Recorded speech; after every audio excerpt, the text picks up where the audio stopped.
le Seigneur, je vous salue au nom de notre Seigneur Jésus-Christ. Je rends grâce à Dieu pour cette occasion nouvelle qu'il nous donne de nous retrouver encore autour de sa parole en ce week-end de la Pentecôte. Alors, je vous dis bonne fête de Pentecôte. C'est un week-end assez spécial où nous commémorons la venue du Saint-Esprit sur la terre d'une manière définitive et éternelle. Parce que dans l'Ancien Testament, le Saint-Esprit venait, il utilisait les serviteurs, les servants de Dieu, il faisait les actions qu'il avait besoin de faire pour montrer la puissance de Dieu et il retournait au ciel. Mais depuis que Jésus-Christ est venu accomplir l'œuvre de la rédemption, qu'il est retourné au ciel s'asseoir à la droite de son Père, il a envoyé le Saint-Esprit et le Saint-Esprit est venu demeurer avec nous sur la terre éternellement. Alors, donc bonne fête de Pentecôte. Actes chapitre 1, à son verset 4, la Bible dit: comme il se trouvait avec eux, il leur recommanda de ne pas s'éloigner de Jérusalem, mais d'attendre ce que le Père avait promis. Ce que je vous ai annoncé, leur dit-il. Car Jean a baptisé d'eau, mais vous, dans peu de jours, vous serez baptisés du Saint-Esprit. Alors les apôtres réunis lui demandèrent: Seigneur, est-ce en ce temps que tu rétabliras le royaume d'Israël?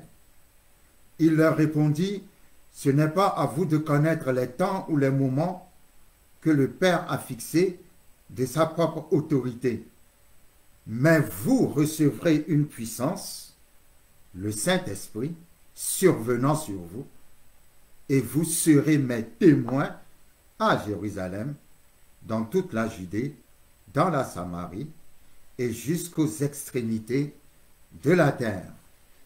Alors, la Pentecôte, le mot Pentecôte vient du mot grec Pentecostai ou Pentecosté, qui en fait signifie cinquantième. Parce que c'est au 50e jour après la résurrection de Jésus que la Pentecôte a eu lieu. Le Saint-Esprit est descendu sur la terre, est descendu sur les disciples qui l'attendaient selon les recommandations de Jésus-Christ et selon la promesse de Dieu. Alors j'aime bien quand Jésus leur disait il faut attendre ce que le Père avait promis. Alors ce que le Père avait promis, c'est le Saint-Esprit. Et ici le mot promesse en grec est traduit par le mot epagélia. Et epagélia est un mot qui signifie l'assurance que quelque chose de bien va arriver. Est-ce que je peux annoncer à quelqu'un que à partir du moment où le Saint-Esprit vit en toi, ça veut dire que tu es en permanence dans l'assurance que quelque chose de bien va arriver. Et la Bible dit que ils étaient tous ensemble ce jour-là dans la chambre haute. Lorsque tout à coup, et j'aime bien l'expression tout à coup, il se fut un bruit, l'Esprit va descendre et se manifester comme au travers un vent qui va souffler et avec des langues de feu qui vont se positionner sur ceux qui attendaient.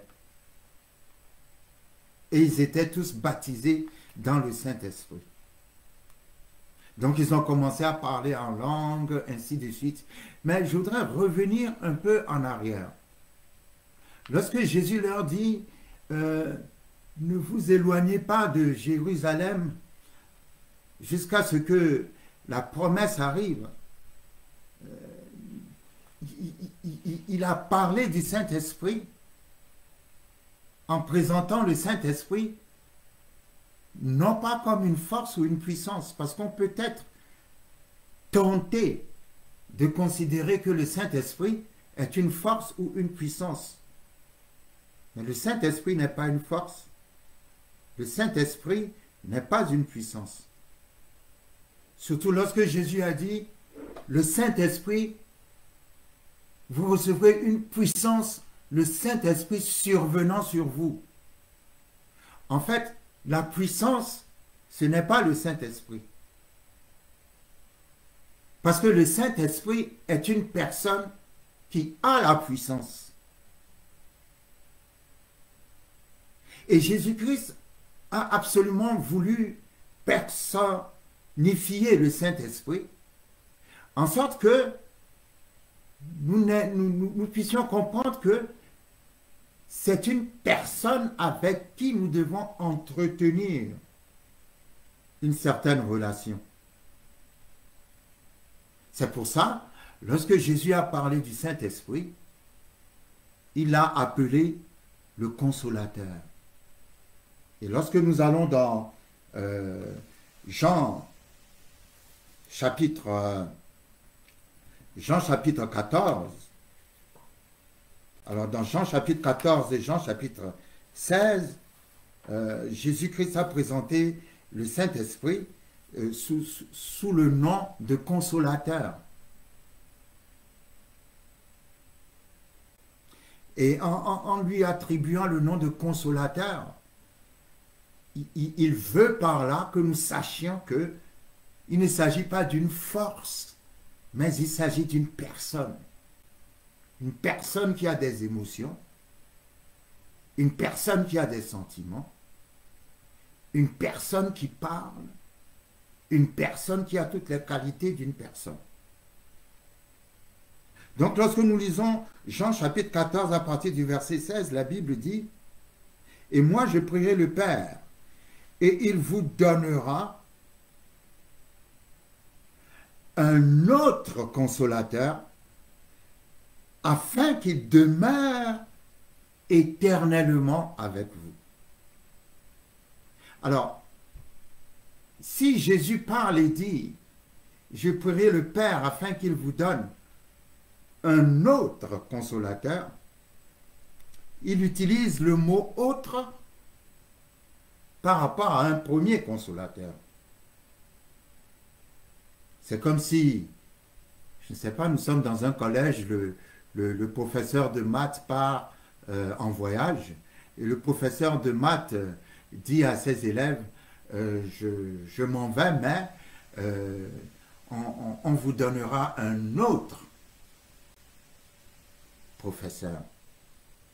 Donc quand Jésus dit, le Père vous donnera un autre consolateur, ça veut dire que Jésus-Christ lui-même est le premier consolateur.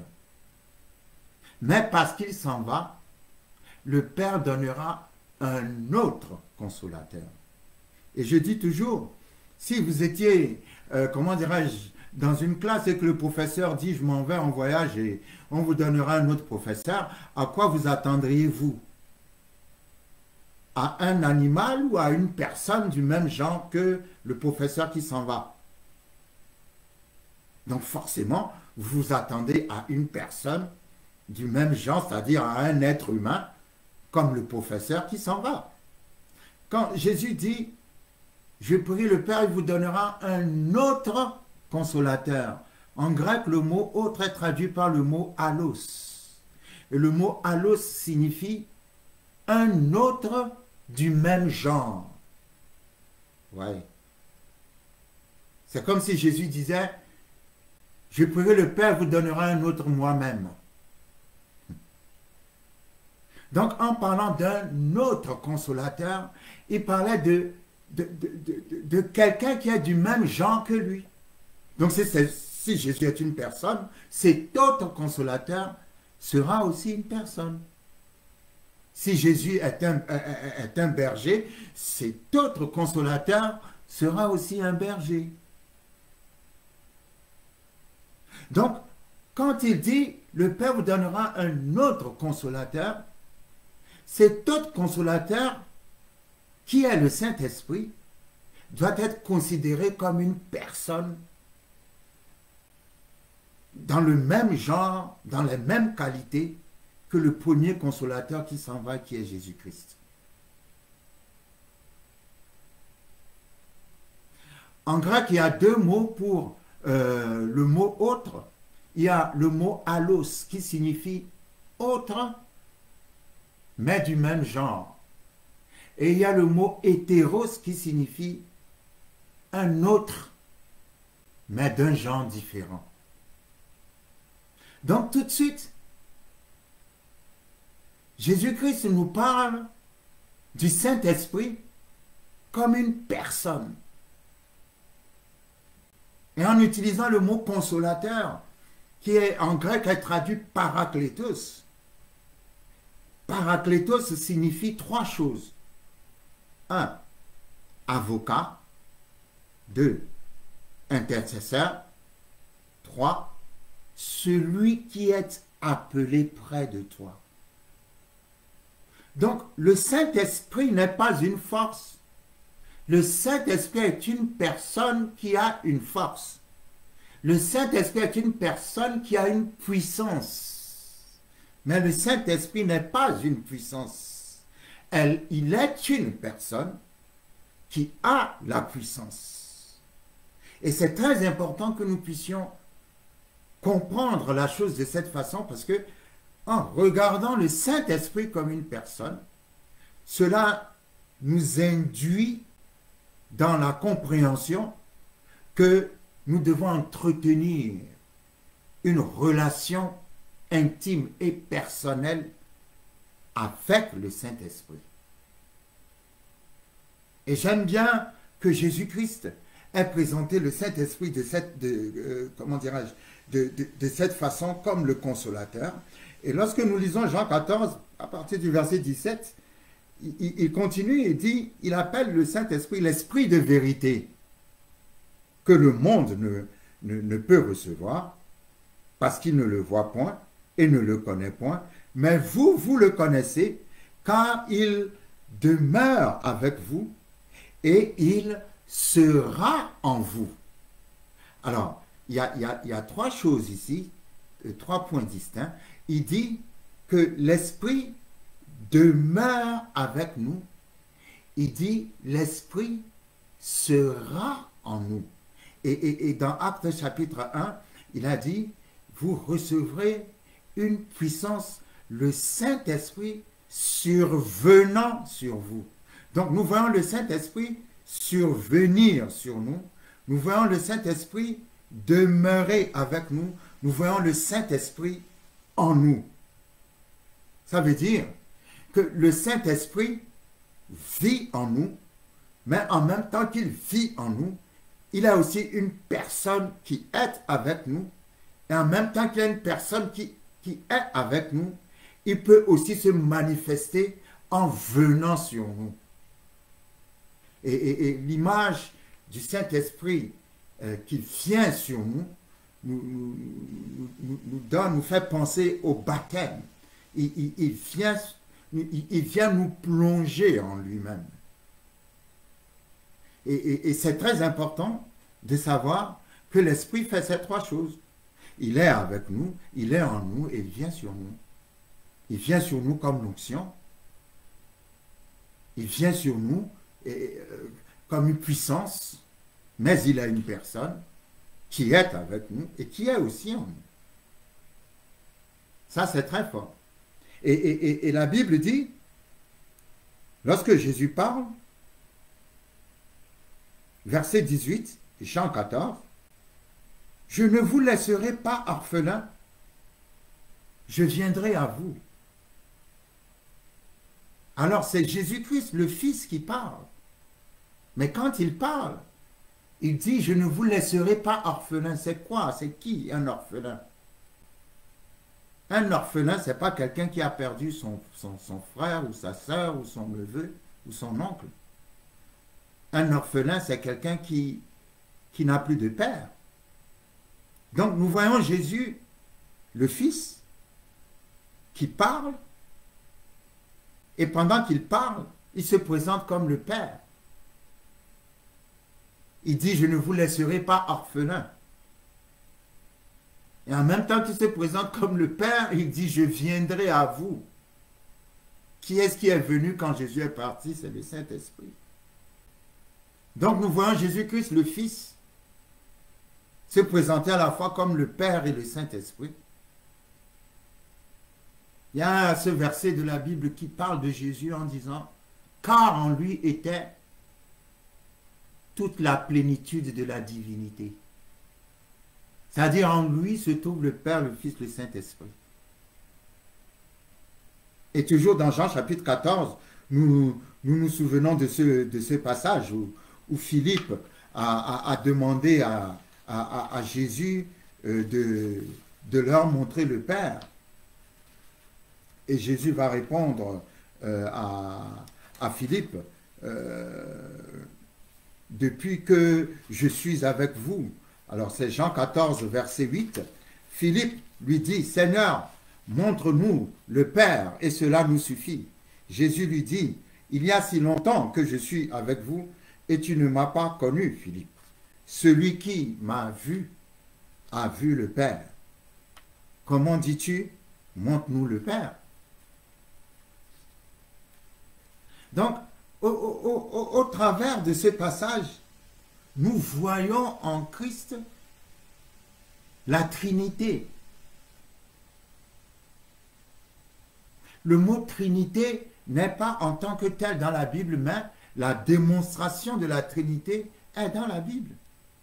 Et nous venons de voir, d'assister à une démonstration. Le Fils qui dit, je ne vous laisserai pas orphelins, c'est-à-dire, il se présente comme le Père et il dit, je viendrai vers vous, et il est celui, le Saint-Esprit qui est venu vers nous.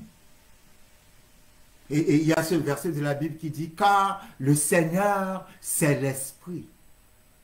Car le Seigneur, c'est l'Esprit. C'est-à-dire, car le Seigneur Jésus-Christ, c'est le Saint-Esprit. Et le Saint-Esprit lui-même est appelé dans le livre des Actes l'Esprit de Jésus. Et le Saint-Esprit est aussi appelé l'Esprit du Père. Donc nous voyons les trois personnes dans la même personne. Donc il n'est pas étonnant que Jésus-Christ présente le Saint-Esprit comme une personne. Parce que le Saint-Esprit, c'est l'autre Jésus qui n'est pas différent de Jésus.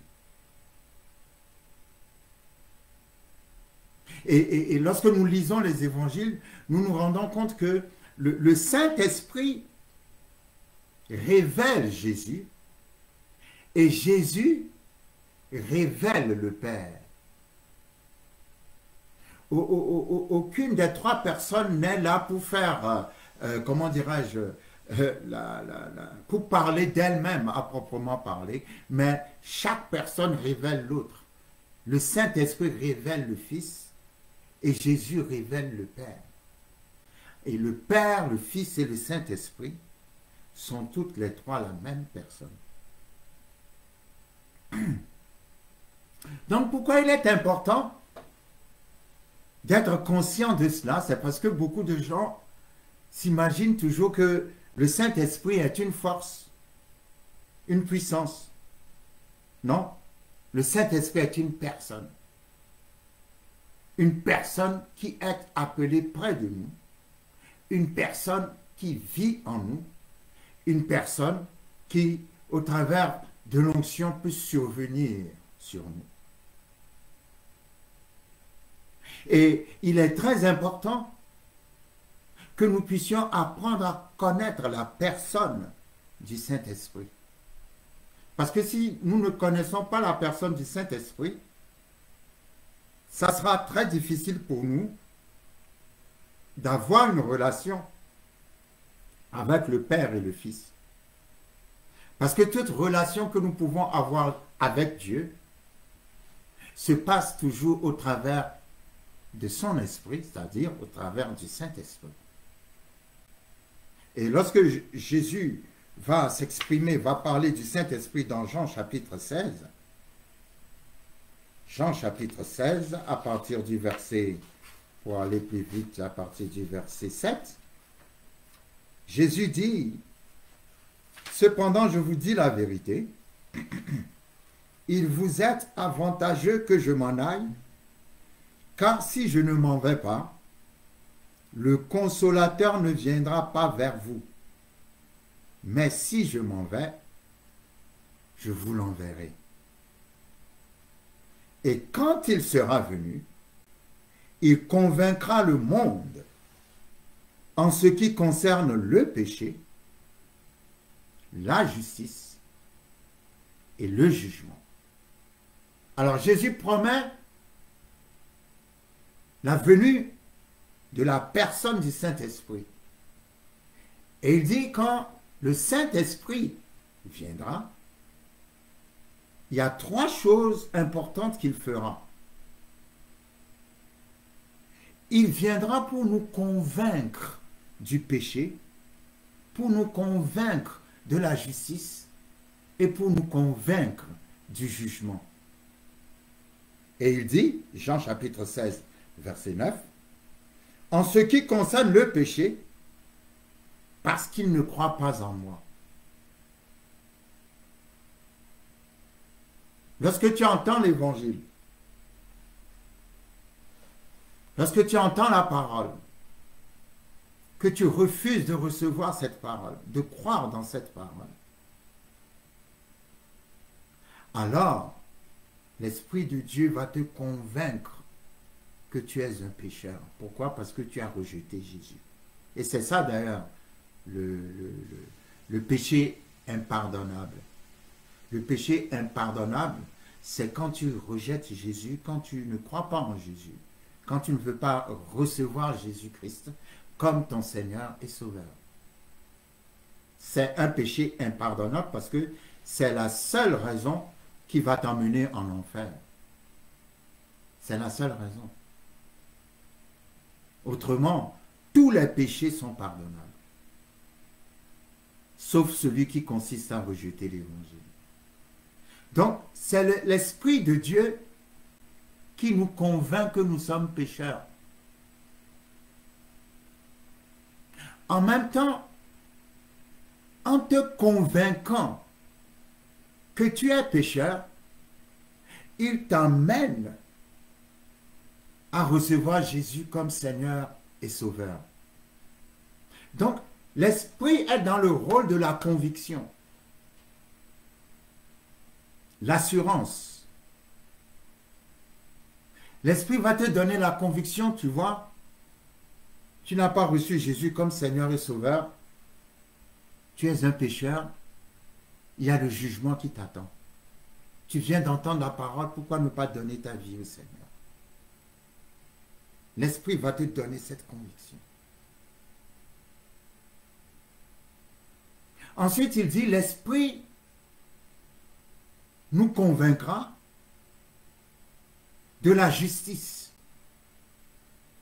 À chaque fois que la Bible parle de la justice, j'essaie toujours d'aller plus loin que le mot justice pour atteindre le mot justification.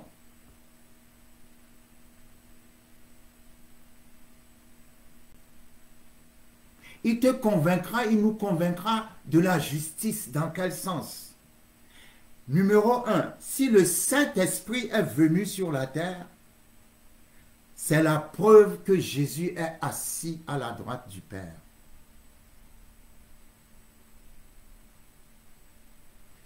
Le fait que l'Esprit soit venu sur la terre est la preuve que Jésus-Christ est assis à la droite du Père. Et Jésus-Christ assis à la droite du Père signifie que l'œuvre de la rédemption est complexe. Et c'est pour cela d'ailleurs qu'il s'est assis. Parce que dans le tabernacle, dans l'Ancien Testament, les sacrificateurs ne s'asseyaient pas. L'œuvre était continuelle. Mais quand Jésus-Christ a tout accompli, il est monté à la droite du Père et il s'est assis. Image du travail parfait, terminé, image du repos. Donc si le Saint-Esprit est venu sur la terre, c'est que Jésus est assis à la droite du Père. Et assis à la droite du Père, ça veut dire quoi? Ça veut dire que l'œuvre de la rédemption a été accomplie dans le tabernacle du ciel. Parce que Jésus-Christ a emmené son propre sang dans le tabernacle du ciel. Et l'œuvre a été accomplie aussi là-bas, comme ça a été accompli sur la terre. Donc tout est parfait. Justice a été faite. La justification a été donnée au travers de sa mort et de sa résurrection. Donc l'Esprit de Dieu vient pour te convaincre que Jésus a fait un travail parfait, que justice a été faite et que maintenant, si tu l'acceptes comme son Seigneur, comme ton Seigneur et Sauveur, eh bien tu es justifié, tu es juste devant Dieu.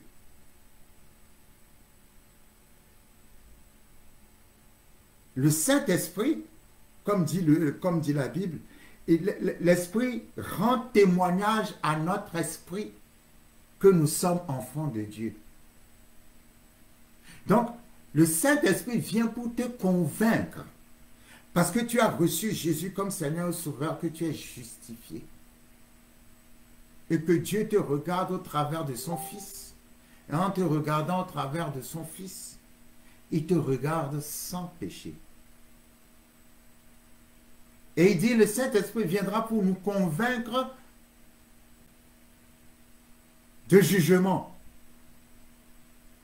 Et le jugement en question, c'est que Satan a été jugé.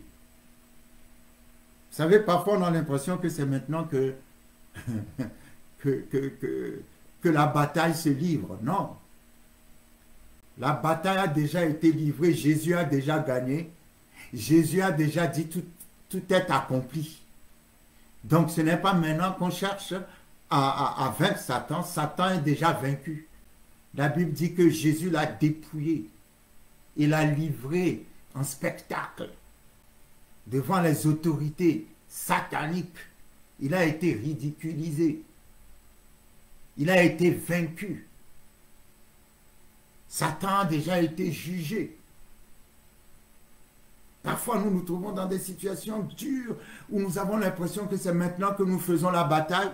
Non, quelqu'un doit comprendre que la bataille a déjà été faite. Tu es en train de faire un combat que tu as déjà gagné en Jésus-Christ.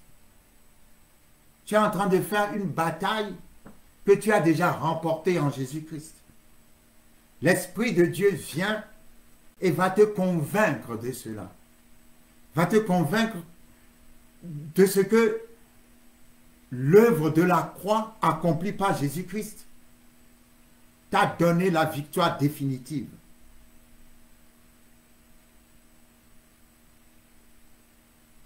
Et c'est très important. Et Jésus a dit beaucoup d'autres choses encore concernant le Saint-Esprit. Il dit, verset 11, le jugement parce que le prince de ce monde est jugé. Verset 12, Jean 16, j'ai encore beaucoup de choses à vous dire, mais vous ne pouvez pas les porter maintenant. Quand le consolateur sera venu, l'Esprit de vérité, il vous conduira dans toute la vérité. Alors, l'utilisation du verbe conduire ici fait penser au bon berger. Vous savez, le Père est un berger, le Fils est le bon berger, le Saint-Esprit est aussi un berger, parce qu'il nous conduit. L'Éternel est mon berger, il me conduit dans des verts pâturages. Le fait de conduire, c'est un travail de la bergerie. Nous voyons ici le Saint-Esprit comme un berger qui va nous conduire dans toute la vérité, car il ne parlera pas de lui-même, mais il dira tout ce qu'il aura entendu et il annoncera les choses à venir. Il me glorifiera parce qu'il prendra de ce qui est à moi et vous l'annoncera. Voyez, le Seigneur Jésus a dit ici, j'ai encore beaucoup de choses à vous dire, mais vous ne pouvez pas les porter maintenant. Quand le consolateur sera venu, l'Esprit de vérité, Il vous conduira dans toute la vérité. Vous voyez, il y a un niveau de l'enseignement où l'homme est enseigné par l'homme. Mais après avoir été enseigné par l'homme, et sur la base de ce qu'on a été enseigné par l'homme, le Saint-Esprit vient maintenant pour approfondir cet enseignement. Et c'est extraordinaire, le plus grand enseignant du monde, Jésus-Christ. Il dit, il y a des choses que j'aimerais vous expliquer, mais vous ne pouvez pas les porter maintenant. Il faut que l'autre enseignant, le Saint-Esprit, vienne pour vous éclairer, pour vous conduire dans toute la vérité. Donc, ne restons pas seulement au niveau de l'enseignement que nous recevons des hommes, mais à partir de ce que nous recevons des hommes, l'Esprit vient encore pour nous enseigner. Et Jésus a dit, il ne parlera pas de lui-même, il prendra de ce qui est à moi. C'est-à-dire, l'Esprit ne viendra pas pour enseigner des choses bizarroïdes qui n'ont rien à voir avec la parole. Non, ce n'est pas ce que Jésus veut dire. Vous savez, Éphésiens chapitre 6 dit que la parole est l'épée de l'Esprit. La parole est l'épée du Saint-Esprit. Quand vous voyez le Saint-Esprit quelque part, il a dans sa main une épée, c'est la parole. On ne peut pas séparer la parole de l'Esprit. Et la parole ne peut pas contredire l'Esprit ou l'Esprit contredire la parole. Quand la Bible dit l'Esprit vous enseignera, ça ne veut pas dire que l'Esprit viendra enseigner comme ça dans le vide. Non, non, non, non, non. L'Esprit nous enseigne sur ce que Jésus nous a enseigné. Si Jésus ne nous a pas enseigné, l'Esprit n'aura rien à nous enseigner. Donc, faisons très attention. Le Saint-Esprit nous enseigne, oui, mais il nous enseigne sur ce que Jésus nous a enseigné. Il ne vient pas avec des enseignements bizarres qui s'opposent à ce que Jésus nous a enseigné. Et j'aime ce niveau d'enseignement ou ce niveau de révélation où Jésus lui-même il dit jusqu'où je vous ai enseigné, c'est bon. Maintenant, l'Esprit de Dieu va prendre la relève pour aller plus loin encore.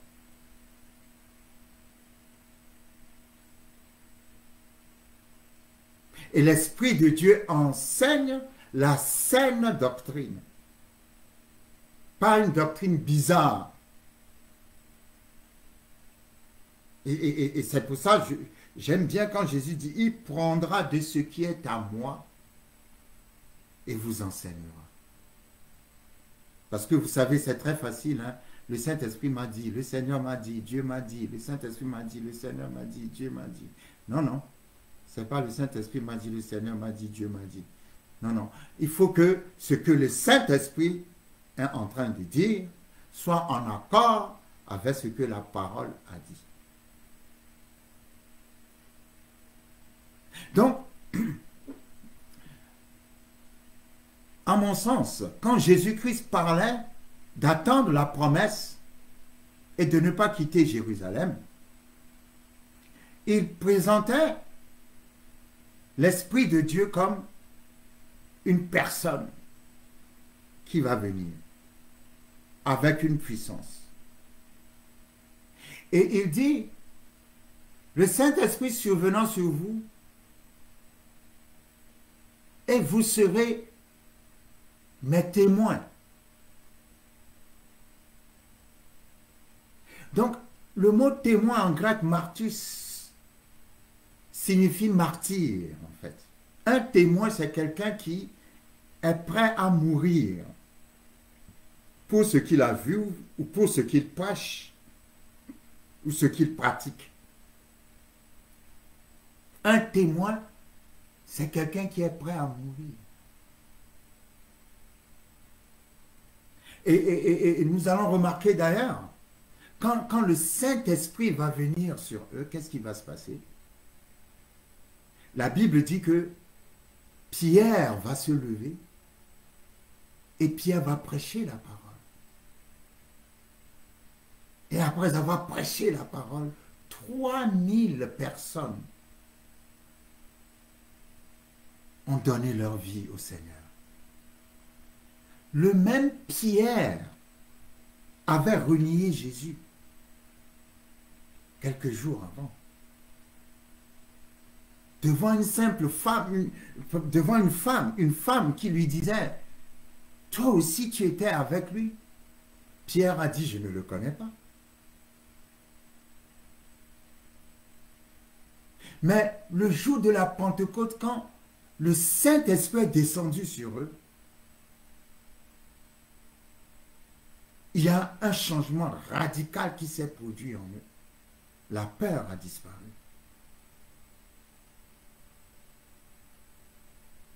Vous savez,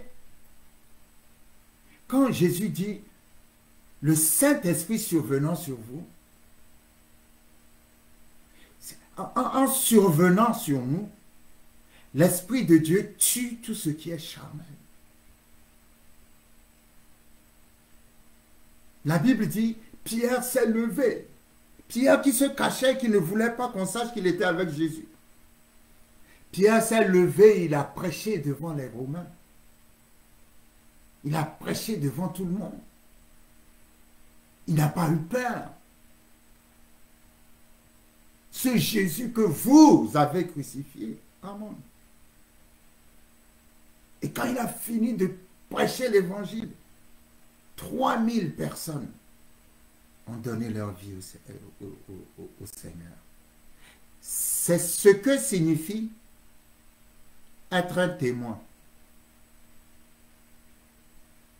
Le témoin, c'est quelqu'un qui emmène, qui ramène des âmes au Seigneur.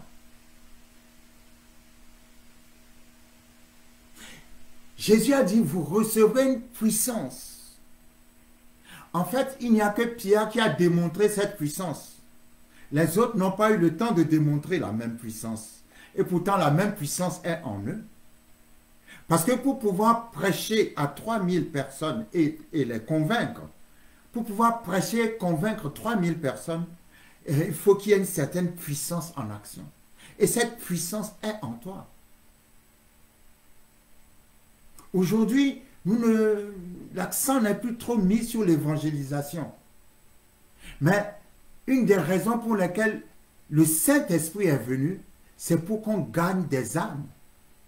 Pierre a gagné 3000 âmes en moins de 24 heures pour la cause de l'évangile. Imagine qu'en toi se trouve la capacité de gagner 3000 âmes au Seigneur. C'est ça la puissance qui est venue sur toi. Le Saint-Esprit survenant sur vous. Quand Pierre a parlé, il a parlé avec tellement d'autorité et d'assurance que les gens étaient convaincus. Pourquoi? Parce que ce n'était pas seulement lui, c'était le Saint-Esprit.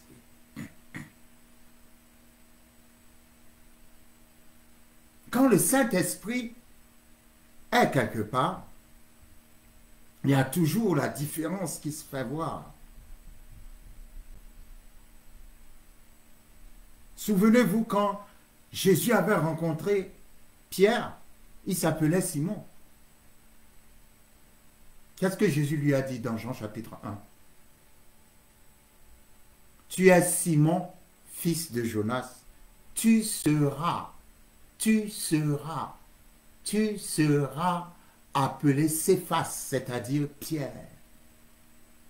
Et pendant les évangiles, vous verrez, on l'a toujours appelé Simon ou Simon-Pierre, Simon ou Simon-Pierre, Simon ou Simon-Pierre. Simon, c'est cette nature charnelle qu'il avait qui consistait à renier. Lorsqu'il dit, je n'ai jamais vu cet homme, je ne connais ça, c'est Simon ça. La nature de Simon, celui sur qui on ne peut pas compter. Mais il est passé de Simon à Pierre à partir des Actes jusqu'à la fin des Épîtres. Ce n'était plus Simon, c'était Pierre. Pourquoi? Parce que le jour de la Pentecôte, le Saint-Esprit est descendu sur lui et a transformé complètement sa nature.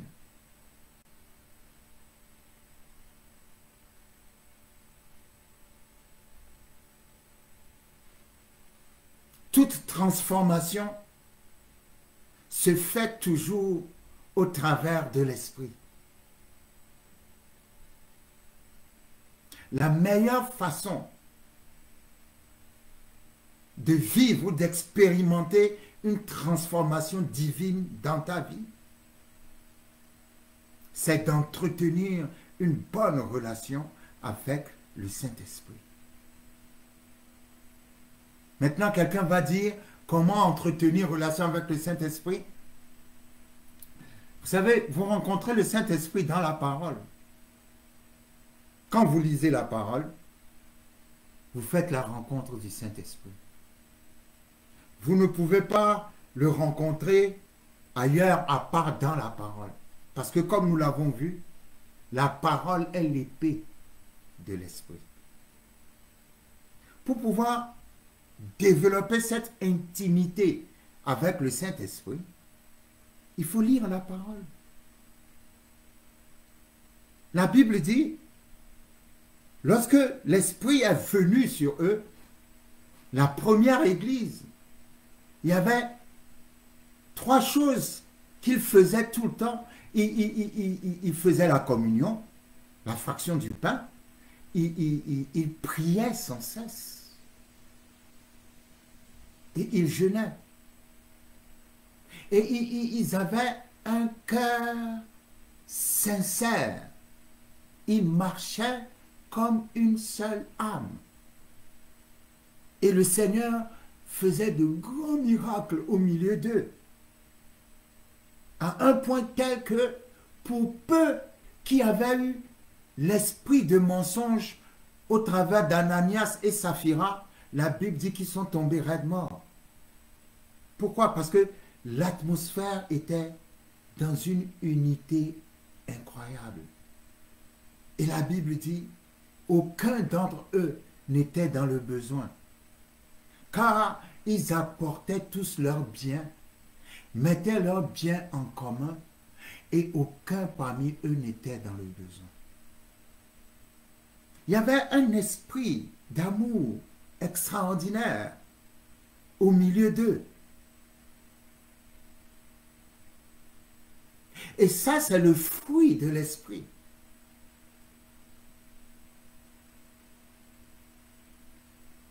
C'est le fruit de l'esprit. Et partout où ils allaient, on voyait les miracles, les signes et les merveilles. Les miracles, les signes et les merveilles.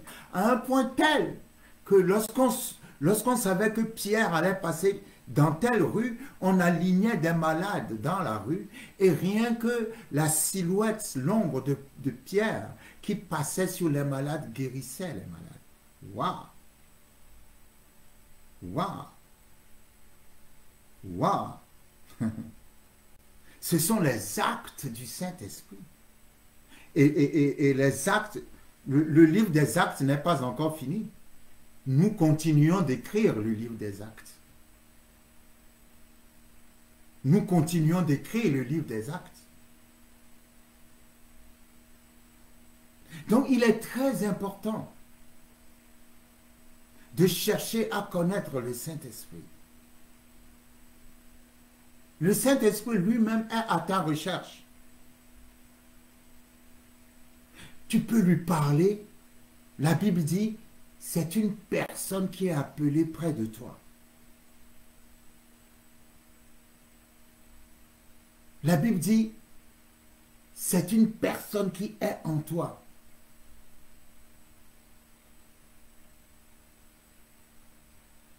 Donc, ce que Jésus-Christ est venu faire,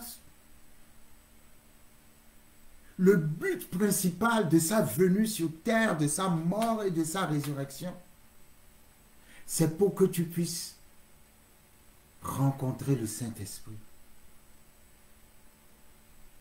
C'est pour que tu puisses parler avec le Saint-Esprit. C'est pour que tu puisses te laisser conduire par le Saint-Esprit. Et je peux te garantir que si tu te laisses conduire par le Saint-Esprit, si tu te laisses conduire par le Saint-Esprit, ça sera très difficile pour toi d'échouer dans tes démarches. Parce que l'Esprit, comme l'a dit Jésus, c'est l'Esprit de vérité. La Bible dit, lorsque Jésus-Christ a pris son baptême, il a été poussé par le Saint-Esprit dans le désert. Et dans le désert, il y avait une rencontre qui l'attendait. Il fallait qu'il rencontre Satan. La Bible dit, Jésus rempli du Saint-Esprit entra dans le désert. Mais après avoir été tenté par le diable, il s'est réfugié dans la parole pour vaincre le diable. Et après avoir vaincu Satan, la Bible dit Jésus, revêtu de la puissance du Saint-Esprit, sorti du désert.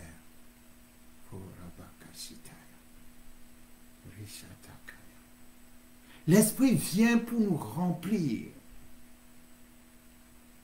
Et après nous avoir remplis, il nous fait ressortir ce dont il nous a remplis. Je prie en cet instant que ce que l'Esprit a mis en toi, que tu sois revêtu de cela. Jésus est entré dans le désert, rempli du Saint-Esprit. Il est ressorti du désert, revêtu du Saint-Esprit, revêtu de la puissance du Saint-Esprit. Le Saint-Esprit est sur la terre.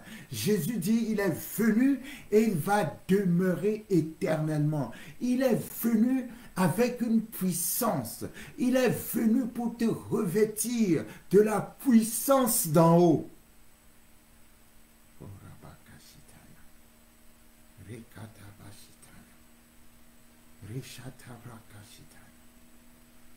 Avec le développement d'une bonne intimité avec le Saint-Esprit, je te vois gagnant sur tous les fronts.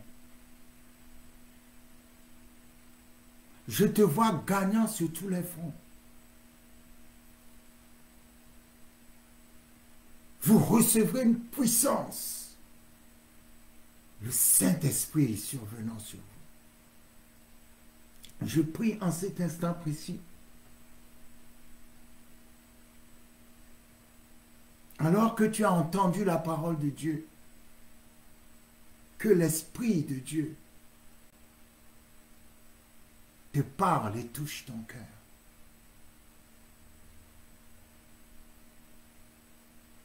Dieu a dit, je prendrai les cœurs de pierre et je les changerai en cœurs de chair. En ce jour de Pentecôte, je prie que le Saint-Esprit touche le cœur endurci de quelqu'un. Jésus est venu sur cette terre pour payer le prix du péché. Il est venu mourir pour nos péchés. Il est mort et ressuscité d'entre les morts. Et il dit, si tu me reçois comme ton Seigneur et Sauveur, tu auras la vie éternelle. La vie éternelle, il n'y a pas de jugement dans la vie éternelle. La vie éternelle, c'est la paix éternelle dans la présence de Dieu. La vie éternelle, il n'y a pas de condamnation pour ceux qui sont en Christ Jésus. Fais avec moi cette prière aujourd'hui. Seigneur Jésus, je viens à toi. Je reconnais que tu es le Fils de Dieu. que tu es venu sur cette terre, que tu es mort et ressuscité pour moi. Aujourd'hui, je t'invite dans ma vie. Je t'invite dans mon cœur. Je te reçois comme mon Seigneur et mon Sauveur. À partir d'aujourd'hui, sois le berger de ma vie. Sois le Seigneur de ma vie. Jusqu'à la fin des temps. Amen. Seigneur, je te rends grâce pour ta parole. En ce jour de Pentecôte, en ce jour où ton esprit est descendu avec force et puissance, en ce jour où ton esprit a été réconcilié avec l'humanité. Merci Seigneur de ce que tu touches le cœur de tes enfants. Je prie que chacun comprenne sa mission. Car la mission primordiale que tu nous donnes, Seigneur, c'est d'être tes témoins. Être tes témoins, c'est ramener des âmes dans le royaume. Merci, Seigneur, pour une onction puissante d'évangélisation, alors que nous sommes en train de vivre les derniers temps. Seigneur, merci parce que tu éveilles ta parole dans le cœur de tes enfants. Merci parce qu'elle est contagieuse, ta parole, Seigneur. Merci parce qu'au travers de ta parole, beaucoup viennent à ta connaissance et à ta rencontre. Alors que nous prenons le pain, Seigneur, nous déclarons selon ce que la parole dit que par tes meurtrissures, nous avons été guéris. Merci, Seigneur, parce que partout où la parole est prêchée, la guérison se manifeste. La délivrance se manifeste. Le surnaturel se manifeste. Les chaînes tombent et sont brisées. Partout où la parole est prêchée. Parce que dans ton corps et par ton corps, nous retrouvons la santé divine, Seigneur. Dans le nom puissant de Jésus-Christ de Nazareth. Merci de ce que tu emmènes la guérison instantanée dans le corps de quelqu'un, en cet instant précis, en ce jour de Pentecôte. Au nom puissant de Jésus-Christ de Nazareth.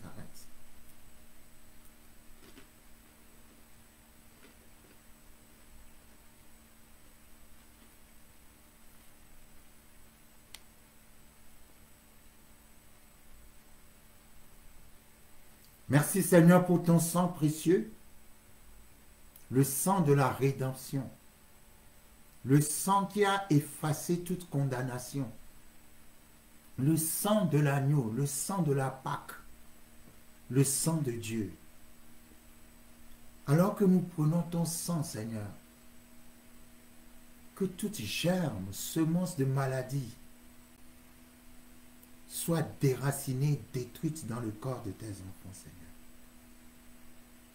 Ta parole dit, nous l'avons vaincu par le sang et par la parole du témoignage. Merci Seigneur pour la parole du témoignage. Merci Seigneur pour ton sang précieux. Alors que nous buvons ce sang, je déclare la guérison totale dans la vie de tes enfants. Au nom de Jésus-Christ.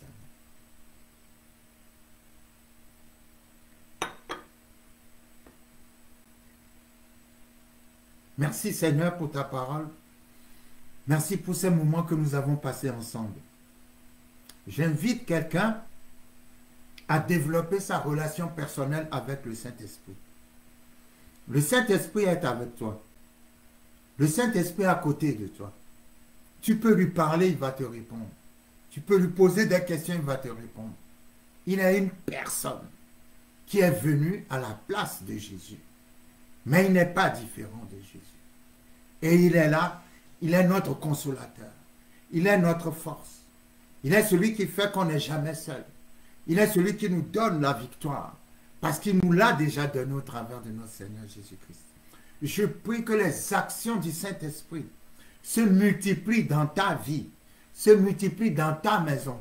Que les témoignages n'arrêtent pas de se multiplier dans ta vie au travers de la puissance du Saint-Esprit dans le nom de Jésus-Christ de Nazareth. Amen. Que le Seigneur vous bénisse. Merci et à dimanche prochain.